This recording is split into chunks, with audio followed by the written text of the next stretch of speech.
Welcome to session 12, part 6, Biblical Critique, exposing the mythical legacies of Jefferson and Reagan. So the election's coming up, Haley. I know. Yeah, lots of crazy things have happened over the last few weeks. I think right now we want to step back a little bit. We want to explore this kind of cultural and political moment, not just political, but some of these things that we're exploring, like the mythical legacies of Jefferson and Reagan, typify a pattern, and it's of nostalgia voting, right? And so we would like to engage that and critique it. So Ronald Reagan and Thomas Jefferson are often revered as almost these mythical figures in US history. Their legacies are upheld as the pinnacle of leadership on a policy level and then moral virtue on a personal level. But this veneration often borders on hagiography, where their flaws get overlooked, their policies are idealized beyond reason, and we even believe lies about them, as if our national unity can be built on these men and on the lies that we've told about them. hmm And our point is, it can't. We care about these things, and so, of course, as Christians, we recognize, look, no human leader is infallible or worthy of worship or that much adoration, because our ultimate allegiance and adoration is for Jesus and the principles that he taught rather than any political figure or party. And what this means is we can't be nostalgia voters, and we'll explain a little bit of why. Yeah, to add to that, there are things from the past that are worthy of preservation and memorialization. No one's denying that. That's absolutely the case. We don't preserve and memorialize lies.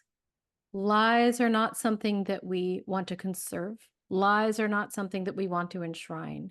We want a commitment to truth, not to lies.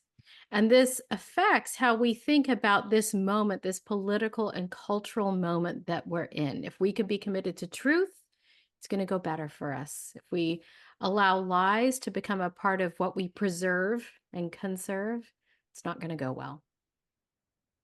Absolutely. So we are in what we're calling session 12. We've broken it up into different parts, but we're exploring the similarities between Confucian society, like in East Asia, and plantation capitalist society here in the US. And one of the interesting points of similarity is both cultures engage in ancestor worship. I mean, we'll put that loosely, revering our ancestors and committing hagiography. And part of it is, well, we think that unity in the present can be based on, like, if we agree about something in the past and we adore the past. And so, like, there's these bonds, I suppose, with our ancestors that we can have. It's a little more difficult when, the US is a society made up of people from all kinds of different backgrounds, but still, right, from a ideas point of view, from a philosophical point of view, it's still important. Mhm. So we gave a critique of hagiography from a biblical perspective in the last session.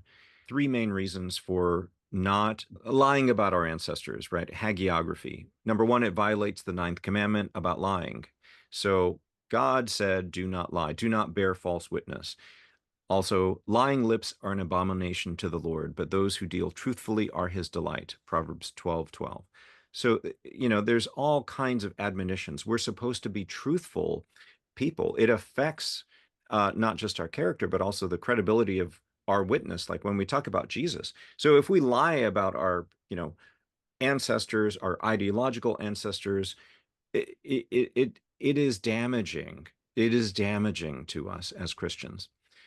Number two, hagiography contradicts biblical hope. So we pointed out that the Bible itself doesn't allow us to get all nostalgic about the past. I mean, the past is deeply important, but even Abraham and Sarah, Moses and Miriam, King David, the Bible ruthlessly points out these people's mistakes, their flaws, because the Bible's pointing us to Jesus. And so Like if you were living at the times of these people, like or just afterwards, they pointed you to Jesus. They pointed forward because there's something deeper about the redemption of human nature and what God is trying to do to save us that points to Jesus. That pattern is so deep that in Romans 8, verses 18 to 25, the Apostle Paul says, even creation does not get nostalgic. Mhm. Creation looks forward in hope to the day Jesus will return and renew all things. And lots of places in Scripture help us to confess sin, the truth of our sin, as opposed to the lies that we tell about ourselves or ancestors, right? Psalm 51, Psalm 32, Psalm 106. So creation looking forward in hope is something that we need to look for in the world. And we need to understand that looking forward with hope is our posture. Now, if you think that looking back to your ancestors and worshiping them is going to be compatible with that, it's going to be hard because, well, we need to have attachment to people. We get that. That's a part of what is wired into us.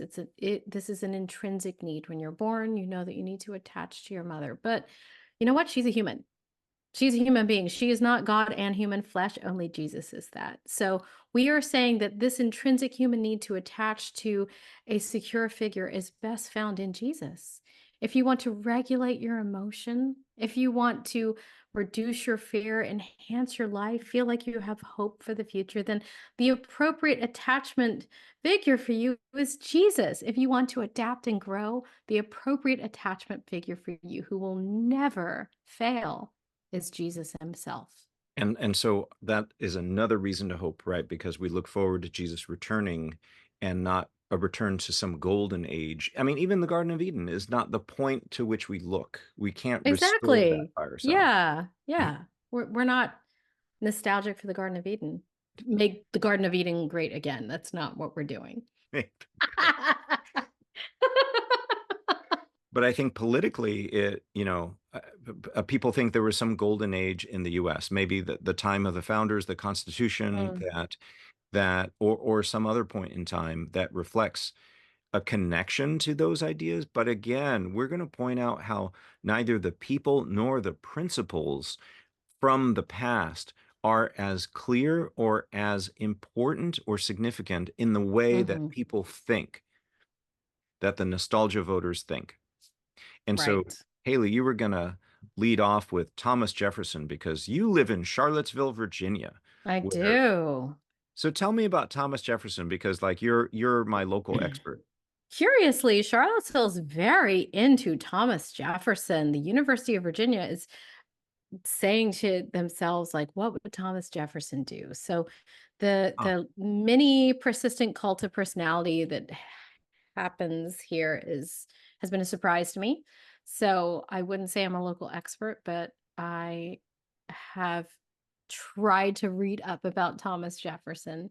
So one of there are people who really love this dude, like Robert F. Turner. He is the quote chief scholarly defender of Thomas Jefferson and member of the Federalist Society from the University of Virginia.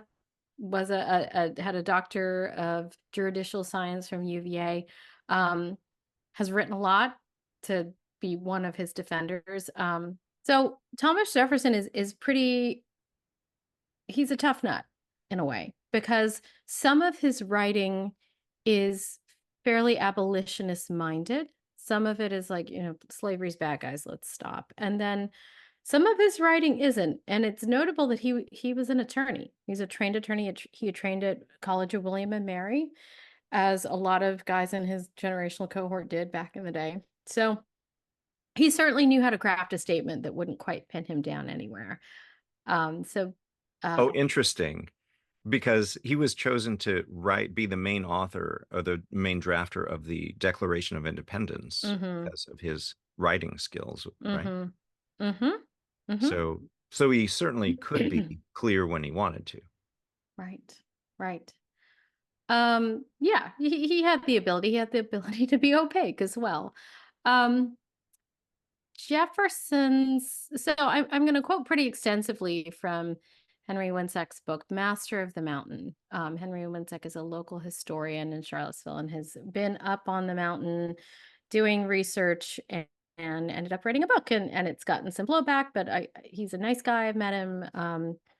I like his writing, and I think his book was very interesting. So what we can know about Thomas Jefferson, despite everybody's starry-eyed adoration of him, his lifestyle and his wealth were entirely reliant on the labor of enslaved people. Recently, people were talking about how Kamala Harris said that she's the first vice president who's grown chili peppers, and people were like, Thomas Jefferson had gardens, and other people were like, did he? Who was growing the stuff? I mean, it wasn't him. It was all of the people whom he enslaved.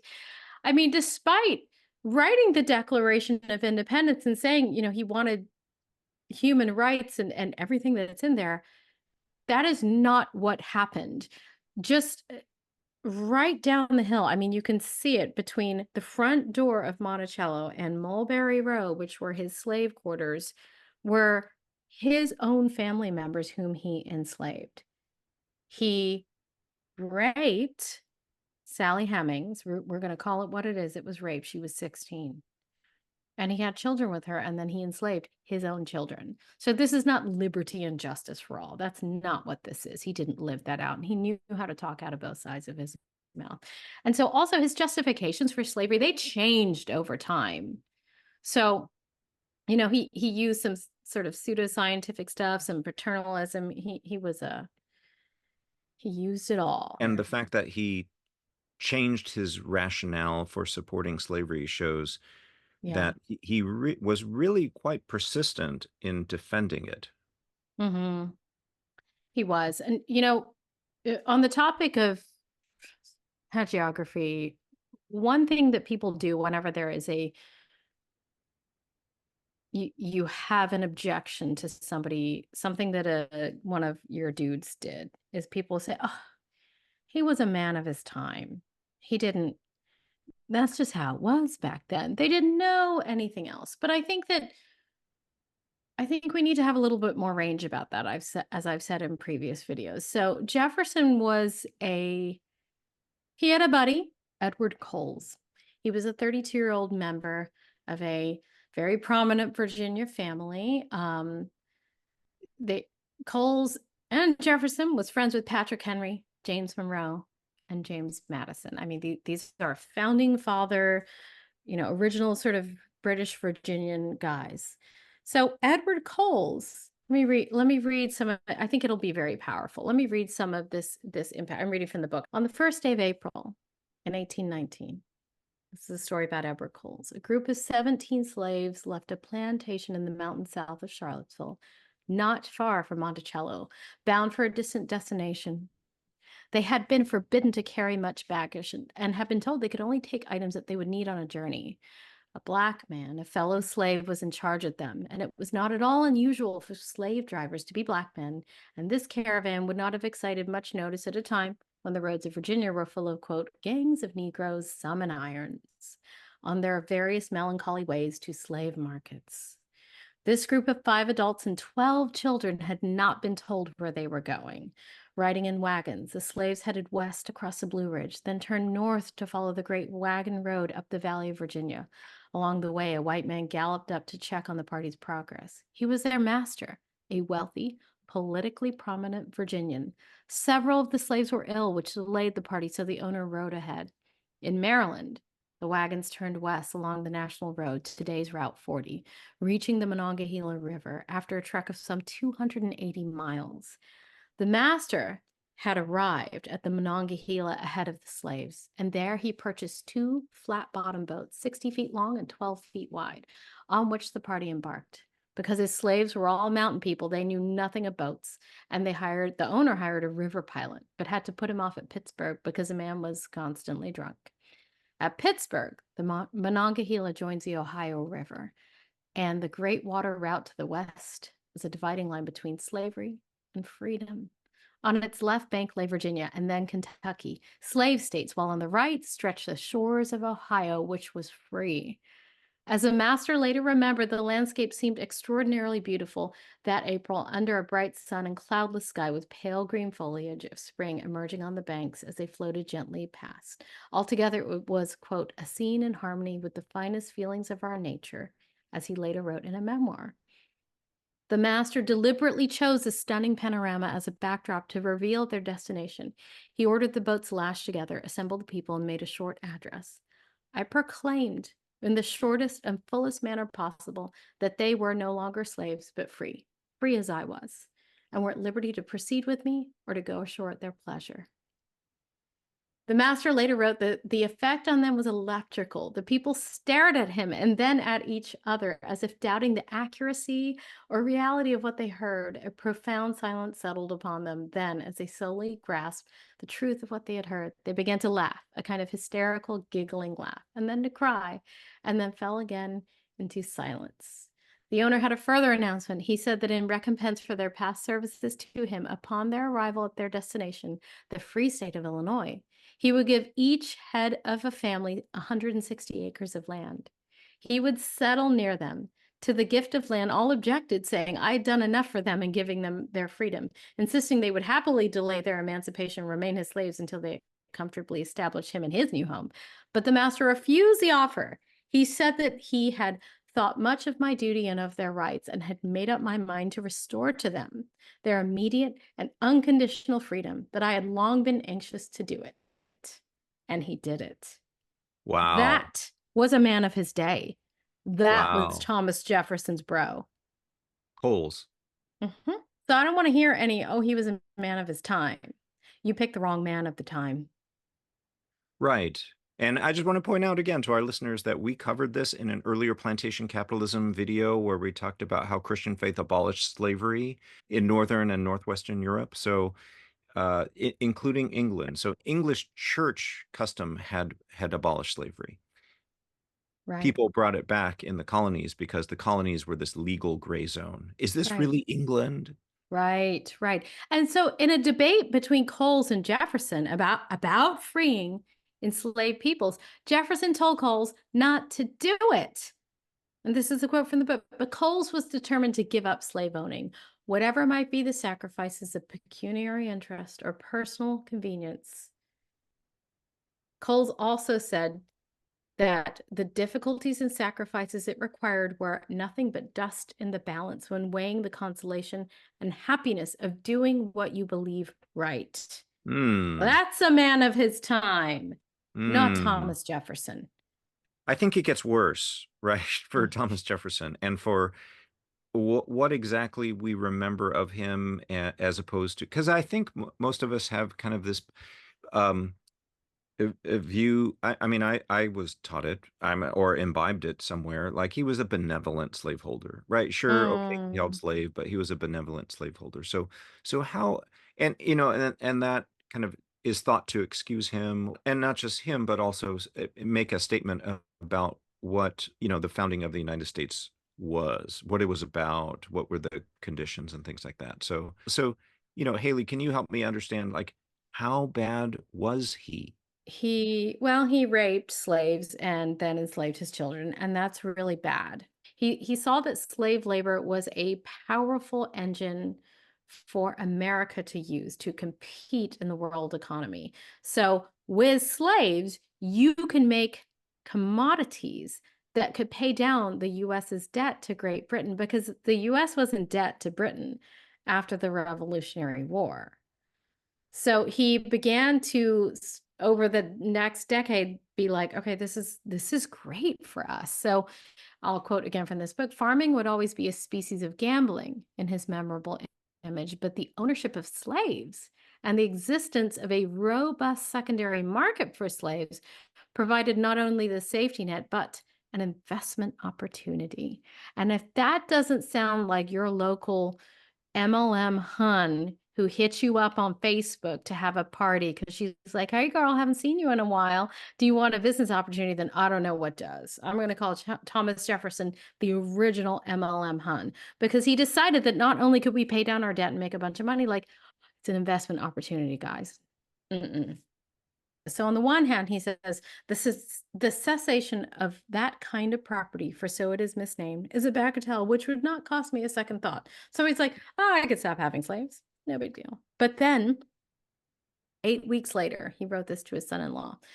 I consider a woman who brings a child every 2 years as more profitable than the best man of the farm. What she produces is an addition to the capital. He He's said calling, that, yeah. right, not only did the commodities that the enslaved humans harvest, grow, package for sale and sell to pay down the national debt, not only is that capital, but the babies born to the women who he raped sometimes also became capital. So that's not Mhm. so gory. That's not like a gory slave detail, but that is very telling when you sort of sanitize it through saying, like, what she produces is an addition to the capital. Because I don't talk about my children like that. I don't talk about any humans like that. Right, right. And we covered some of that in session 4. We did. And then, in addition to that, he says, a child raised every 2 years is of more profit than the crop of the best laboring man. In this, as in all other cases, Providence has made our duties and our interests coincide perfectly. With respect, therefore, to our women and their children, I must pray you to inculcate upon the overseers that it is not their labor, but their increase, which is the first consideration with us. It's not the work they do, but it's the babies they have that is the best thing. Let them have a whole bunch of babies. Yeah, they need to have babies. Why? Then we get more slaves. Wow. And about this time, I think Virginians were realizing they're depleting the soil. The soil Mm-hmm. wasn't in certain areas was kind of hard clay, and so but Mm-hmm. they were realizing that they could sell slaves and not Mm-hmm. cotton, right? Exactly. Or more money. Exactly. And I think it's notable that Jefferson wasn't, I mean, his slaves were farming. The people whom he enslaved were farming, but a lot of his money was made from his nailery, where he had little boys do the work of making nails for all of the surrounding places that needed nails in them. So it wasn't the farming that made his money. As a matter of fact, his nail factory bought all the groceries for his family. That was his grocery money. Oh, wow. And then, what happened to the land was that this wasn't about the bounty of the land. This wasn't a Garden of Eden. Okay, we're just having more Garden of Eden. This is about making more humans. This is being parasitic on the land because most of the or a high percentage of the planter class in Virginia went into financial ruin. It was not a good enterprise. Like Virginia is not known as the bread and produce basket of the United States, even now with modern farming techniques. That's California. It wasn't very good here. So he was breeding Black women and having their little boys make nails. And that's how he kept his family afloat. Yikes. I mean, I know some of them were shipped over to New Orleans and sold Mm-hmm. because there's more farming to be Mm-hmm. done up the Mississippi River, but Mm-hmm. that's terrifying. Well, and then his way of looking at it was so messed up as well. So he had this famous metaphor um, about where it says, quote, we have the wolf by the ears and feel the danger of either holding or letting him loose. And he's talking about slavery. So like, oh no, the slaves might rebel, but we've got them under lock and key. Now we're controlling those slaves, but if we stop controlling them, they're going to rebel. Like, yeah, they might. That what do you think you're doing? Don't hold a wolf by the ears. But then, upon, quote, upon learning that a relative thought of selling his slaves, Jefferson said, it would never do to destroy the goose. Oh, isn't that we have a phrase like that today, right? The goose that lays the golden eggs. I mean, the goose Don't here is the slave. destroy, yes, don't destroy the goose. I mean, I live on land that right near the river, which is the only water source. This is where the water is. I live, within a 2-minute walk from the river. This is where Jefferson's, I don't quite know if it was exactly where I'm sitting right at this second, but this is within, I can see Monticello right out there, right? Jefferson was raping 16-year-old Sally Hemings. I have a 16-year-old who lives in this house, and he says it would never do to destroy the goose. I mean, we don't get to valorize somebody and only look at the Declaration of Independence and not think about him raping Sally Hemings in his bedroom after the sun goes down. You have to think of both of those. Deeply troubling. Mm-hmm. Well, now, you mentioned Robert Turner of the Mm-hmm. University of Virginia, law school, Mm-hmm. like I'm Mm-hmm. play devil's advocate. Yeah. He has said no Virginian and probably no American did more than Thomas Jefferson to oppose slavery. Now, that's uh, right away. I mean, you just told me about Coles, Edward Mm-hmm. Coles, Mm-hmm. who did a lot to oppose slavery. I mean, even setting free the slaves that he owned and Right. investing them with resources. I mean, that's incredible. So both on the so why I mean it's deeply concerning that Mm-hmm. Robert Turner in the Federalist Society holds up Thomas Jefferson. I mean, he must have to deny so many things about the past, which is what we're getting at. There's this Mm-hmm. mythical legacy that's built up around Thomas Jefferson, the Monticello plantation, and the mountain there. Mm-hmm. So Well, yeah. okay, I'll respond in two ways about that. So I'll quote again. At Jefferson's death, his slaves paid the price for the master's first rate acquisitions and his relatives' speculations in Western lands. The families of Jefferson's most devoted servants were split apart. Onto the auction block went Caroline Hughes, the 9-year-old daughter of Jefferson's gardener Wormley Hughes. Also sold away from her family was Isabella Fawcett, age 8. So when Jefferson died, like certain slaves were auctioned off and they were Yeah. separated from their families Yeah. at age 9, Children. 10. Wow. Children were auctioned off to pay his debt.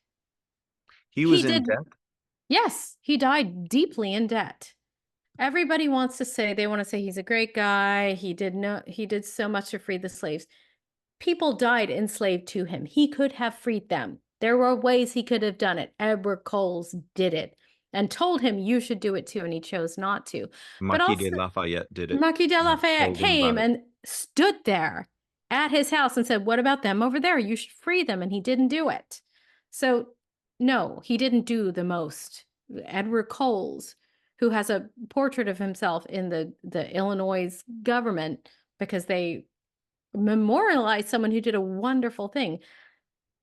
That's who did something Wow. to advance the cause of abolitionism. But also, people want to say, like, oh, Thomas Jefferson, I mean, he's such an architect. He did this and that. He built so many things. I'll quote again from this book. At Monticello, he had mechanics capable of building him a carriage, capable of comprehending and making real his designs for woodwork, which he said was the finest in the country, skilled at smithing, painting, glazing, coopering, and so on. His cooks, trained at the White House by French professionals, could easily have made a living as free people. They could have. They could have made their own money. Moreover, these skills were all the more valuable to him as to all Virginia's planters because, wait for it, white artisans were so scarce, so costly, and so often drunk. The black workers were more skilled and they weren't drunk all the time. Wow. So Thomas Jefferson wasn't a successful businessman and wasn't that great of a, philosophical mind and a genius like that. Well, I mean, he was writing letters and doing philosophical things, I guess, but people were carving all of his things, making the barrels that carried the water up the mountain, right. digging the trenches to put the ice in so he could have cold water, washing his feet in the morning, cleaning his linens, taking care of him. He enslaved the most valuable people. And as Winseck says, nothing could be more convenient than owning an entire community of skilled working people. But having seen all of this with his own eyes, Jefferson continued to speak of the, quote, imbecility of the blacks. So he owned a whole community of extremely competent artisans and then called them idiots. Jefferson claimed he was waiting to find what he called a natural aristocrat among the blacks, a scholar such as himself. When candidates did present themselves, the poet Phyllis Wheatley and the mathematician Benjamin Banneker, Thomas Jefferson had contact with these two amazing humans. Jefferson dismissed and derided their achievements. Wow, so he just like moved the goalposts. Pretty much, yeah. In Notes for the State of Virginia, he had advanced the idea that Black people, I'm quoting again, were in reason much inferior because he had never known of a Black person, quote, capable of tracing and comprehending the investigations of Euclid. And like all of the people whom you enslaved and who are busy doing all of the stuff of daily living for you don't know about Euclid. Do you think it's because they didn't learn about Euclid? Because they were busy making the barrels and washing your feet and cooking your French food that you wanted? Maybe that's why. But then also you meet Phyllis Wheatley and Benjamin Banneker, and that's not good enough for you.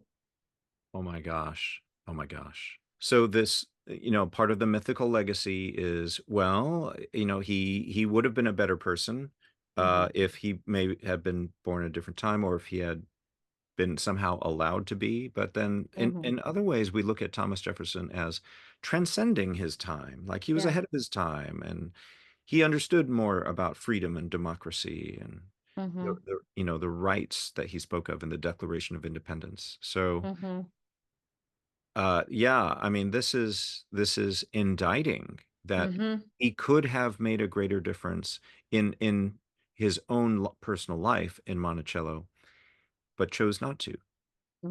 How about in the realm of policy? I'll quote again from Winseck's book. He says that, quote, Jefferson deployed his most soaring language, not where it would do the most good, in a public campaign, to awaken the conscience of slaveholders, but to soothe would-be emancipators when he deflected their petitions. So he was speaking out of both sides of his mouth when people came to him saying, hey, please, you're the president. You're in charge. You are Thomas Jefferson. They even said, you're not the president anymore. Now there's not even like political stuff involved. Can you please help us to do abolition? What he said was like, I would, but I'm too old. And then I'll point out that Winseck says, well, he wasn't too old to start the University of Virginia, and Ben Franklin was older. He wasn't too old to do things. Every time he had an opportunity, he had an excuse. Oh, interesting. Yeah, so the Marquis de Lafayette, who of Hamilton fame, I know my kids, whenever they see Lafayette in DC, they're like, Marquis de Lafayette, he's a huge hero, and he was in his day. He is now, and he was in his day. The Marquis de Lafayette actually visited Monticello in 1824. It was like his final emotional triumph tour of this nation, of which he is a hero. It's not even his nation, but he helped like start this nation. People are, starstruck. He's like Taylor Swift walking around the United States, right? So Lafayette goes to Monticello, and Lafayette says to him, I think your slaves should be free. We did this whole liberty and justice for all thing. You have literally enslaved people who live in the land of the free and home of the brave. I am paraphrasing Lafayette here.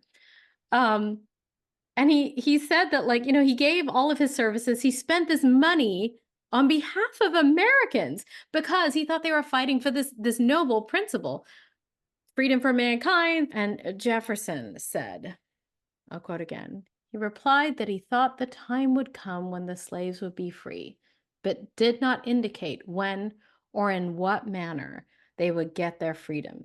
He seemed to think that the time had not then arrived. Oh, that's convenient.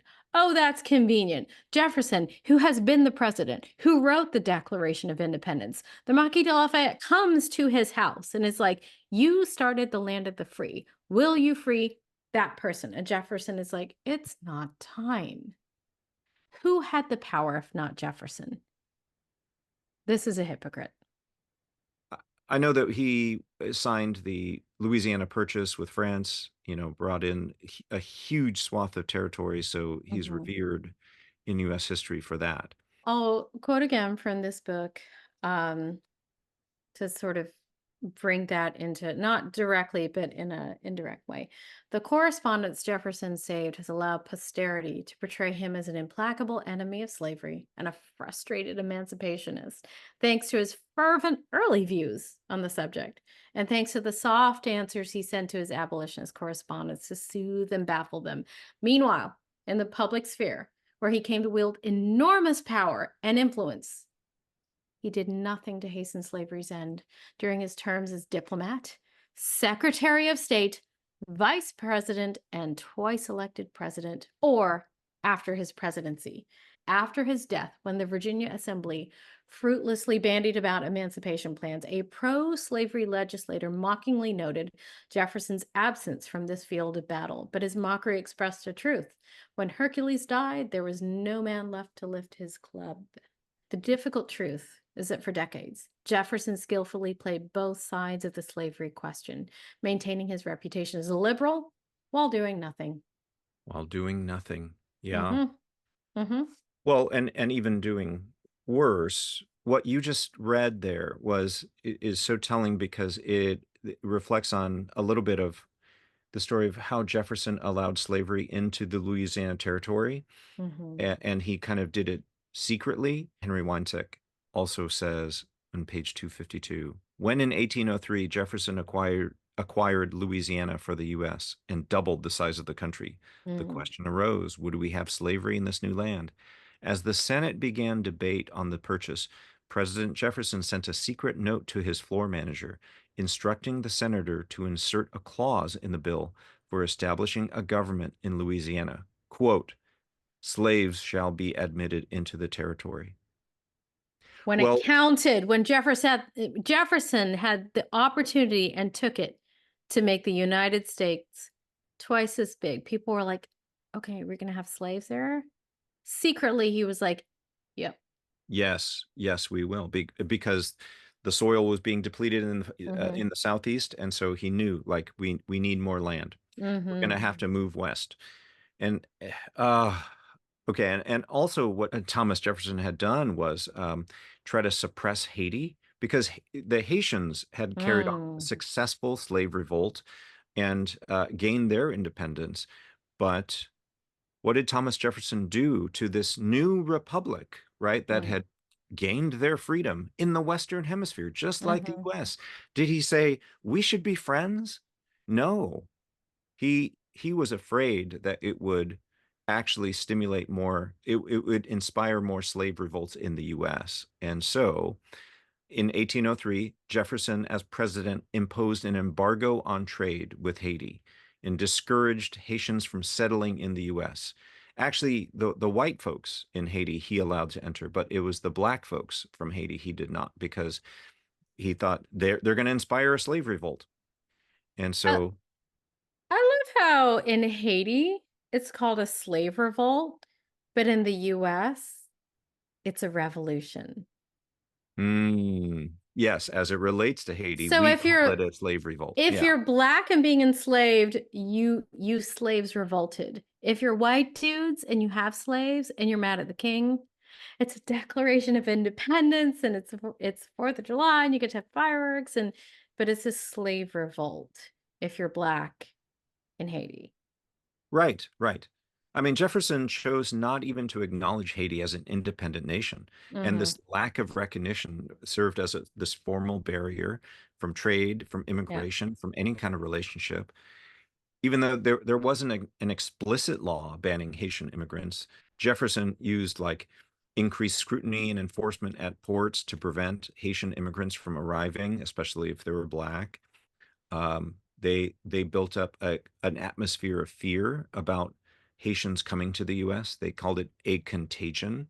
And the bitter irony for Haiti is that it was the Haitian Revolution that bankrupted France. And so Napoleon needed to sell Louisiana to the United to someone. And so, he sold it to the United States. So the reason why Jefferson could double the size of the country was directly due to Haiti. and Mhm. Haitians earning their freedom from France. It's Mhm. just insane that we do not remember it this way. We just Mhm. think, well, I don't know what we think. Do we think Jefferson was just this shrewd diplomat and business person? Like, hey, I just Mhm. Well, struck a great deal. David Brooks, quoting from Henry Winston's book again, David Brooks wrote in the New York Times in 2008, the people who created this country, that would be Jefferson's one of them, built a moral structure around money. That's what we're talking about. Slavery, the enslaved, it's not just an economic system that could, be replaced by another one. This is a moral structure that revolves around money. Then he contradicts Uh, himself. He says, but the country was by and large not corrupted by wealth. David Brooks, how could you say that? You build a moral structure around money in which it's completely paying off the national debt is reliant on the black people who you have continue to keep enslaved so they can make the commodities so you can pay back England. And you call that not corrupted by wealth? Beg to differ. Wouldn't we have to say David Brooks is engaging in some kind of, mythical? Mythical legacy. Yeah. Like David Brooks is constructing this mythical legacy of the US, like we were Mm, totally mm, virtuous mm, all the time. Like, why mm. can't you just admit we were driven by money? The whole story of America is this scrappy, we're not going to take it anymore. No taxation without representation. We don't like King George. We're starting our own thing. And we want liberty and justice for all. On paper, it's great. And you're the guys who are like smashing tradition and going it on our own and making this brand new place. That persists to this day. That is a perception on the world stage of America. Other stuff has happened, but that's what people think. You can come to America, you can make something of yourself. You're not held down by class or anything. Whether that's true or not, we can debate. But then when it comes to slavery, suddenly Jefferson is not in charge of this anymore. I'll quote again from Winseck's book on the subject of debt. A historian writes, when it comes to slavery, suddenly Jefferson is not an active force, but the pawn of historical forces beyond his control. He becomes a victim. Verbs go from active to passive voice. He is trapped by convention, by society, by laws, by his family, by debt. So you're telling me that the man who engineered was a part of this massive brand new start of America that is still amazing, wealthy country, giant military. That the guy who started it all was powerless to free the slave down there. Powerless to free his own child again that he enslaved. Couldn't do it. Poor guy. No, I don't buy it. Right. Well, and I think as he got older and was thinking about his legacy, and thinking about how would people remember me when I died, Jefferson, he says, quite consciously shaped his legacy. And this starts on page 286. Mm-hmm. So he stored all these papers, but also he redesigned Monticello. And he says, quote, with displays of dazzling, exotic artifacts brought back from the West by Lewis and Clark, he drew attention to the Louisiana Purchase, by which he had not only doubled the size of the United States, but made real the dream of establishing a continent-wide empire of liberty. Mm-hmm. Slavery could ruin the image. And so, as mentioned earlier, Jefferson's initial design of the mansion removed from sight as much as possible all functions that would appear, quote, less agreeable. His Mm-hmm. redesign of the Monticello landscape further hid slavery from visitors.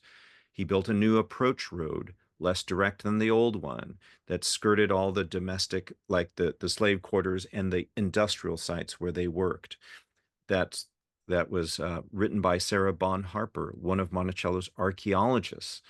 With a new arrangement of trees and roads, Jefferson could control almost everything his guests saw. There would be no accidental glimpses of overseers and slaves. Wow. Uh, uh, Wow. right. And Right.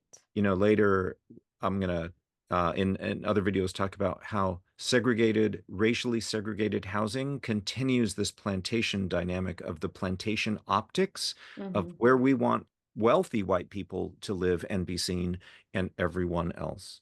And so, but this started with Jefferson himself, this mythical legacy. He wanted us to think of him as he's so great. Mm-hmm. Then you start to dig a little bit, excavate his letters, his home, his policies, and it's pretty brutal. The biblical critique to not tell lies, to tell the truth, to not engage in hagiography, hero worship, to not think that, well, some person in the past can serve as our common ideological ancestor. No, it doesn't work that way. So I want to leave us on this Jefferson portion with the last little part of this wonderful book, Master of the Mountain. When I read this initially, um, I had to pause and just weep, literally weep, thinking about the impact, not of Jefferson himself, not thinking about him, but all the people whom he enslaved. So I want to read this last part, and I want us to marinate in it for a little bit. It is curious that we accept Jefferson as a moral standard of the founders' era, not Washington. Perhaps it's because the father of his country left a troubling legacy. His emancipation of his slaves stands not as a tribute, but as a rebuke to his era, that's Washington, and to the prevaricators and profiteers of the future, and declares that if you claim to have principles, you must live by them. Americans like to believe, however, as Reinhold Niebuhr wrote in The Irony of American History, that, quote, we are, according to our traditional theory, the most innocent nation on earth, end quote. Jefferson perpetually murmurs absolution over compromise, delay, and evasion, offering a transcendent innocence that is impervious to reality. That is why he has survived the Sally Hemings scandal. He struck a deal with a 16-year-old girl and made the grown woman stick to it for the rest of her life, knowing that she would sacrifice her body and soul to save her children. Every day, she cleaned his bedroom. Every day, their son Madison counted the months until he would get free of that place and that man, his father, the master and enslaver. But when this sorry history came before the public in our own time, Jefferson's stock rose because we wanted it to. Jefferson's unchangeable symbolic role is to make slavery safe. Only a supremely powerful totem can guard our collective memory on this score, shining brilliantly enough to avert our gaze from the traffickers in human blood roaming outside the gates. That is a powerful, powerful thing to dwell on. It recalls Cain's bloodshed of Abel and Yeah. building a city that will protect him from the consequences of that, and maybe even the memory of that. So the second Oh. person we wanted to look at was Ronald Reagan. Mhm. For similar reasons, I think that Ronald Reagan is remembered very fondly. He kind of brought movement conservatism into the mainstream and had a lot of carried a lot of principles about laissez-faire economics, deregulation, and things that conservatives hold on to today. And he wooed evangelicals into an alliance with anti-abortionists and actually deregulation and of the New Deal state.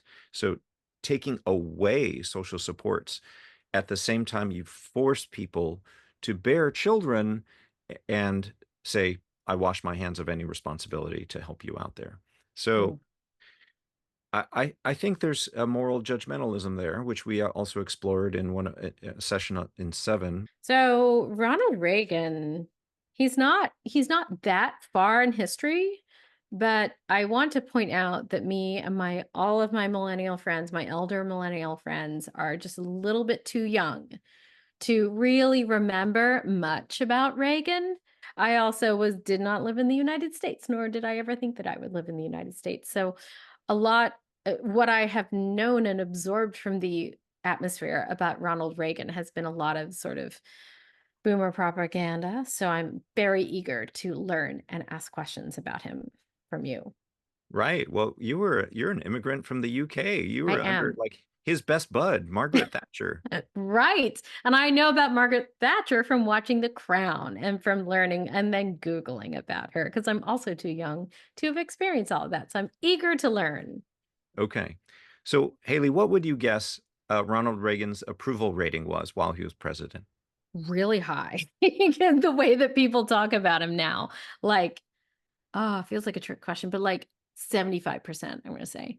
Yeah, and you see those maps, right, of the electoral college votes and how like he just crushed his Yeah. opponents. The Yeah. whole country's red and Hmm. stuff. His approval rating was 53%, pretty Oh, that's consistently across his, yeah, which is that's not that much. yeah, he's remembered more fondly now than actually he was thought of while he was And his president. perception, like the perception then was a thing, and then like his stock rose in retrospect. Right, right. Okay. Now, and so there are some interesting things to appreciate about Reagan, but but I am going to dive into what I think is the mythical legacy of Reagan and critique it because I think he is remembered wrongly. He's even appropriated in funny ways, right? Like Mm. obviously, make America great again. Who do you Yeah. think of when you hear that phrase? Well, I Donald think of Trump? today. Yeah. But that was, Exactly. I didn't know that was a Reagan thing until like, well, I know it now, but like I didn't realize it for some time. And then I was like, oh no, that's Right. bad. Yeah. Right. And the funny thing is that Trump is appreciated for overturning the Reagan free trade agenda, right? Like he wants to erect tariffs. Like Trump, like Reagan would have like thrown up at the idea of doing that. So so anyway, but what is it that Reagan is typically remembered for? Well, one is fiscal responsibility and like freedom, like because to send the country into debt would be leveraging our children's future and stealing their future freedom for our purposes. But he grew the federal deficit more than any other president. And so here's this graph. You could see in red the charts. This is the budget data every year, right? And you can see just like, wow. So the y-axis is in dollars. Okay. Nixon, the budget deficit hit maybe 20 billion dollars. Carter, it got up to about 80 billion dollars. Reagan, in his third year in 1983, it went over $200 billion dollars and stayed around there. So the idea that Ronald Reagan was about small government, Not at all. Not at all. he just shifted the priorities of government, but the government actually grew. Like if Hmm. you consider the military industrial complex. Hmm.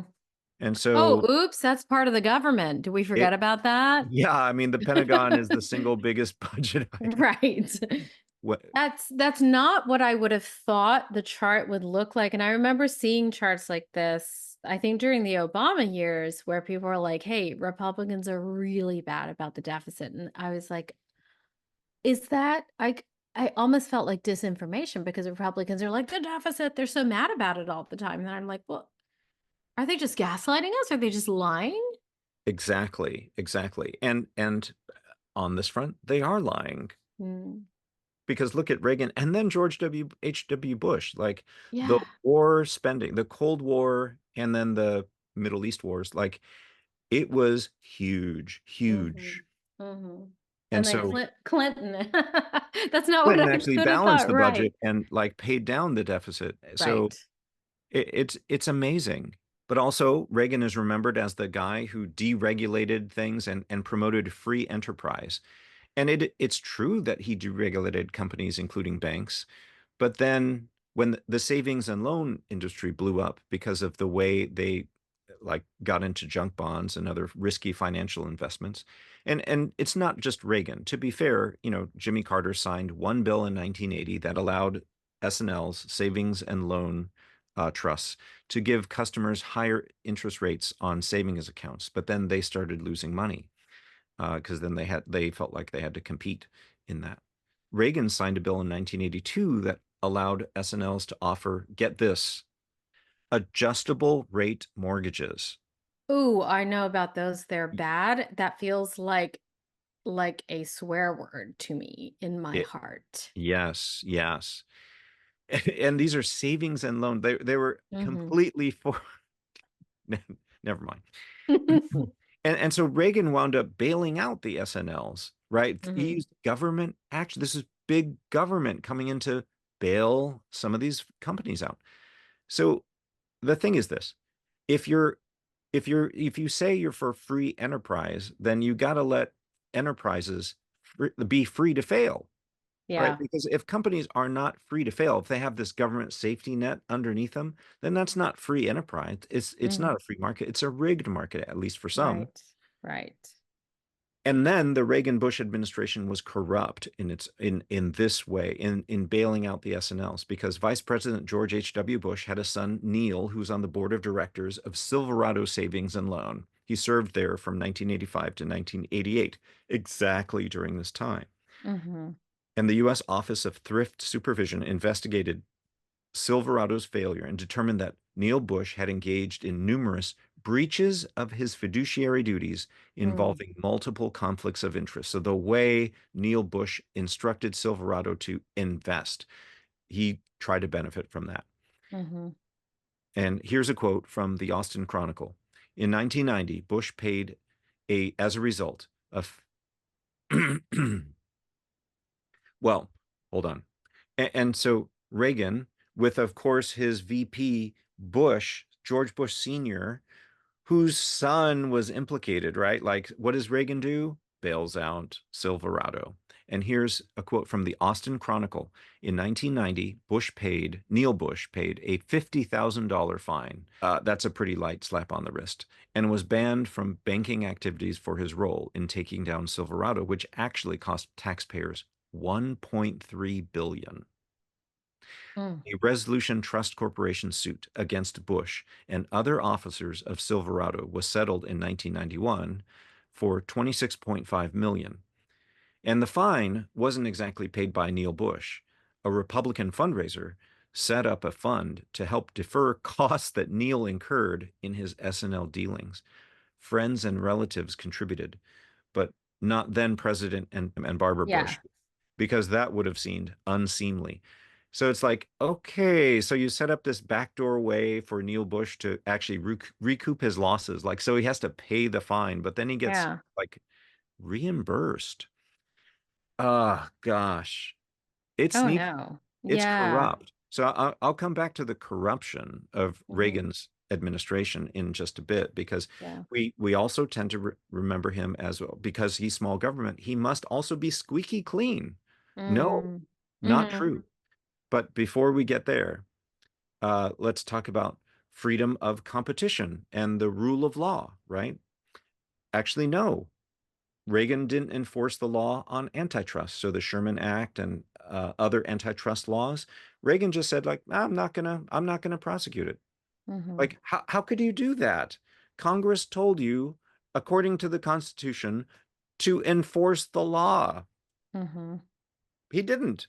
And let me back up and explain, why is antitrust law important? I think we're relearning this because Mm. Mhm. so much of our economic scene is dominated by monopoly businesses. It's because big corporations can more easily ship jobs overseas. That is number one. Yeah. And so it's a loss to labor. Number two, big corporations can more easily collude with one another, with other big corporations, to keep wages low, Absolutely. Yeah. right? So another loss to labor. And until this year, big corporations could use non-compete contracts to prevent workers from going off and starting competing businesses. Mhm. So you make the startup costs really high, and then you prevent people from actually having using their experience to say, I have a better idea. I think we can do this better. You Right. stop that from happening, and you just get entrenched companies. Mhm. And in general, a democracy of small businesses is better for democracy. When we look at the combination of how much cash corporations have and the influence they have on lobbying, it's crazy. And we learned that from the robber baron age, the Gilded Age of the 1920s. World War II also taught us that we really need a democracy of small businesses, because guess who supported Hitler? The Not big small business. businesses. Oh, the big business. It The wasn't like big, all the mom right, and pops. They right. weren't. It was the big Mhm. German companies Mhm. and a few big American companies like IBM, and we covered that before Yes. in session 7. So Yeah. Monopoly is one of the roads to fascism because monopolists and fascists have similar goals and interests. Mm-hmm. Smaller businesses have to compete instead of collude. And so Mm-hmm. under Reagan, the FTC stopped challenging mergers. Corporate consolidation resulted, which made CEOs and shareholders able to profit more and send the work overseas, abandoning the idea that capitalism fundamentally depends on competition. Industries consolidated, and by the time Biden took office, his people estimated the lack of competition was costing a median US household as much as $5,000 a year, right? So you think of all of the kind of realizations about, Mm-hmm. I don't know, baby formula, Yeah. about meat packing, and Yeah. all these things that we pay more for because corporations can charge more. I mean, Sure. they, I mean, we're even seeing this in like grocery prices and inflation. This is like corporate price gouging, and you can price gouge if you're the only one who sells the thing. If you and your bro are the only ones who sell the thing, I'm going to charge you whatever I want to charge you. And you don't have any choice but to buy it. Ha ha. That's not for the people. that's right. We suffer. We suffer. Absolutely. Yeah. And so Reagan has this rhetoric, had this rhetoric about freedom, and and I think it appeals to people on some level, appeals to Mm, us on some level because it seems to mean personal responsibility and accountability. mm-hmm. But it was also his justification for kicking people off of welfare and healthcare and into the streets and prisons. And, Mm, like mental health funding went down. We just mm-hmm. basically shifted the burden of care from mental health institutions to prisons, right? Right. Because those people just wound up on the street and then just got locked up. We'll talk a little bit more about that, about police getting higher budgets. Mm-hmm. But this hits the corruption issue. He was so hands off as a manager. This is what Sean Wilentz, Princeton historian, writes in The Age of Reagan, a History, 1974 to 2008. So he's contextualizing Reagan's administration and impact into this bigger 40-year period. And he says the administration overlooked and sometimes indulged negligence and permissiveness on a grand scale. The toll of that neglect in venality and errant lawlessness piled up during the second term, leading Reagan's presidency with a record of official corruption unsurpassed except by Nixon's administration since the end of World War II. Lawlessness also became a feature of Reagan's foreign policy and created a scandal that nearly brought the administration to its knees. He's referring to the Iran-Contra affair, Mm-hmm. right, where money was just kind of shuttled from Iran over to the Contras in Nicaragua somehow through backdoor channels. And Oliver North took the fall, but we still don't know how much Reagan knew. And connected to that, there's also credible allegations that Reagan engineered kind of a backdoor deal with Iran to not release the US hostages that Jimmy Carter was negotiating for so that it would look bad for Carter and look better for Reagan. And after 12 years of investigation, Congress, decided that, well, there wasn't sufficient evidence to convict him of that. But the credible allegations come from the former Iranian president, from a lieutenant governor of Texas, former naval intelligence officer, and U.S. National Security Council member, and a former campaign staffer. Also, what is true is that when did Iran finally release the hostages? Well, a few minutes after Reagan finished his inauguration speech. Like, come on. So, if true, that would be treason. And also, if true, Reagan was probably imitating Richard Nixon because of what he did in Vietnam to have these backdoor negotiations while he's a candidate for president, so that LBJ couldn't claim a victory for a peace settlement in the Vietnam War. So amazing. Again, that is treason to undermine the state function. And again, it is suggestive of a level of personal corruption and administrative corruption. So, despite talking about freedom, Reagan took away freedoms. He militarized the police with all the military equipment that the armed services had left over, and then started waging the war on drugs in urban Black communities. Michelle Alexander, in her book, The New Jim Crow, talks a lot about that. Reagan said he was for labor unions since, freedom of association is a freedom. It's a freedom in the Constitution, but he undermined labor unions constantly. Legia Miller is a lawyer who has a YouTube show where she talks about Reagan, and she says this. Ronald Reagan himself was the president of the Screen Actors Guild, a labor union for actors. At some point in the 50s, Ronald flipped from Democrat to Republican. He claimed it was because his party, the Democrats, failed him. It could also be that while he was president of the Screen Actors Guild, he granted a rare waiver to MCA, his own talent agency, to allow them to start producing television shows. They needed a waiver because it was a real conflict of interest when the people who manage talent become the people who also hire the talent. You see, after that waiver was granted, Reagan conveniently was given a cushy TV job through MCA that paid him $125,000 per year in 1950s money, and he became a walking spokesman for GE, an influencer before there were influencers. The FBI eventually investigated MCA and the waiver granted to them by the Screen Actors Guild, including Reagan, for anti-competitive behavior. Nothing came of the probe for Reagan, though MCA was forced to break up. It was around this time that Reagan conveniently was like, you know what? Unions. The government. Too many regulations. I'm a Republican now. Interesting. I think what this shows is his personal level of corruption. I remember from some distant news report from the 1990s hearing like labor union bosses are so bad. They're going to steal stuff from you. And it turns out that was literally Ronald Reagan. He was the one. He was the guy.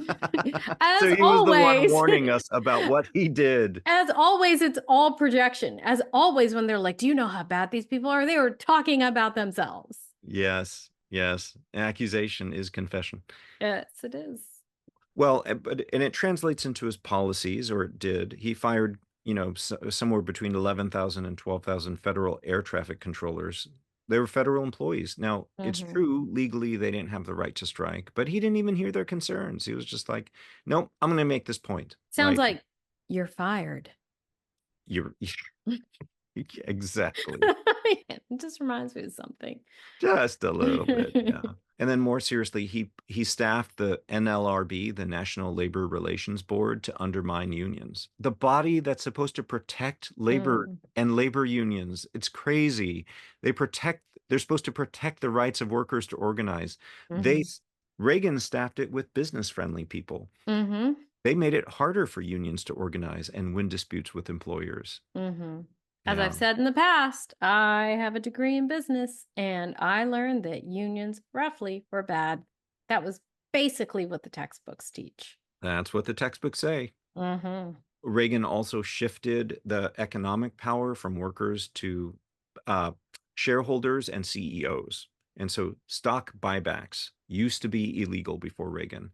They were thought to be a form of stock manipulation, which they surely are. But since 1982, Reagan's SEC, Securities and Exchange Commission, deregulated corporate finance and ethics, and then stock buybacks have been permitted since then. And so what was the impact of that? Well, all right, this wasn't the only thing, but this is a big thing. During Reagan's era, the incomes of the bottom 90% of the population rose by 17%. Now that sounds good, right? But those in the top 10% rose by 106%. That's over 5 times as much. But Mako, I have heard that wealth trickles down. So the wealthy people get tons of money, and then it trickles down to other people, and that's only fair. That's what I've heard. Well, trickle, like my 90-year-old father urinates in a trickle. I mean, that's kind of that's a trickle. And if you step back from 1978 to 2021, the average worker compensation rose only 18.1%. Over 5 decades. 5 decades, the CEO compensation increased 1,460% compared to 18.1% for the average worker. The average worker. Yeah, no. And it's because corporate profits go to shareholders and CEOs rather than workers. So the stock market boomed and workers went into debt. And so why is household debt at an all-time high today? We keep breaking record after record. Right. because of the rules of the road of how Right. corporate law works and corporate finance is allowed to get all. Right. Um, Let's talk about it in plain speak, because I hate hearing, I've heard all my life, the stock market went out, stockholder is this, CEO that.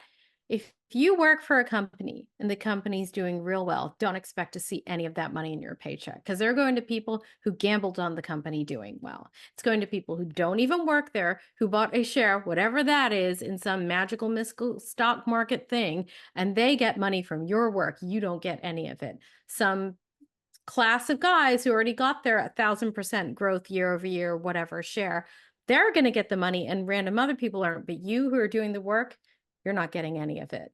that's right. And then, the guys at the Federal Reserve tell us, when labor wages go up, we're scared of inflation. How come they're not scared of inflation when the stock market goes up? It's Right. Like, it's the same thing, just going to somewhere else. So this graph from the Economic Policy Institute also tells us the same thing. From 1979, middle wage workers' hourly wages is up 6%. Low wage workers are down 5%. And those with very high wages saw a 41% increase. So that's from 1979 to 2013. I'm sure the data is worse now. I think this gets at, you said wealth trickles down. This is something that Reagan said. yeah. George H.W. Bush, when he was initially running in the primary against Reagan, called that voodoo economics, right? Supply side economics, the Yeah. idea that wealth will trickle down. Mm-hmm. No, it doesn't work that way, but Mm-hmm. we believe, or we are encouraged to believe this Mm-hmm. lie. It's part of the mythical legacy of Reagan. And I think this is why, like, he's remembered so fondly, because the economy, the American economy, did do better in a sense, but it's because he didn't pay the debts, right? He Yeah. ran up all these public debts, national debts, mostly, putting money into the hands of the Pentagon and the military industrial complex, policemen. And so Mm-hmm. the sense of prosperity, yeah, but it was like, it's the same kind of prosperity that if you didn't pay your credit card debt and just like didn't think about it, well, Right. yeah, you could feel richer. Right. Right. So what you're saying is that the story is like Reagan, these years were great. We're so happy. Reagan, amazing. The real story is that super wealthy people got tons more money. People who were vulnerable, who made very low wages, who worked hard as well, got less money. If you were vulnerable, you needed mental health treatment, you had disabilities, whatever, you're not getting as much help as you did before. And that's your own fault. You need to pull yourself up by your bootstraps. And then also the country as a whole got deeper into debt. And then we called that good. And then people want to be like, if we could just make America like that again, that would be better. That's right. And that's part of Reagan's like political savvy. Mm, Here's a historian named Richard Reeves who talks about Reagan. He says Reagan imagined a history of the United States that wasn't true, and then mm, he made it happen. Astounding. And mm. this appealed especially to white conservative Christians because the way he used the word freedom, he used the word freedom more than any other president. Yeah. In a speech in 1989, at the end of his term, he gave this speech called the City on a Hill speech. And of course, he's echoing who? John Winthrop. Mm-hmm. And we have already given our opinion of John Winthrop and how Yeah. this is also someone who promoted a bad theology, early Christian nationalism, and then lied to get the Puritan English into a war with the Pequots. Mm-hmm. All right. This is what Reagan says. An informed patriotism is what we want. And are we doing a good enough job teaching our children what America is and what she represents in the long history of the world? Those of us who are over 35 or so years of age grew up in a different America. We were taught very directly what it means to be an American. Were we, Ronnie? Were we really taught that? I'm not so sure. But now we're about to enter the 90s, and some things have changed. Younger parents aren't sure that an unambivalent appreciation of America is the right thing to teach modern children. See, again, he's saying it's wrong to actually teach the ambivalence. as if we have to be the most innocent nation on the planet. And as for those who create the popular culture, well-grounded patriotism is no longer the style. We've got to do a better job of getting across that America is freedom. Freedom of speech, freedom of religion, freedom of enterprise, and freedom is special and rare. So we've got to teach history based not on what's in fashion, but what's important.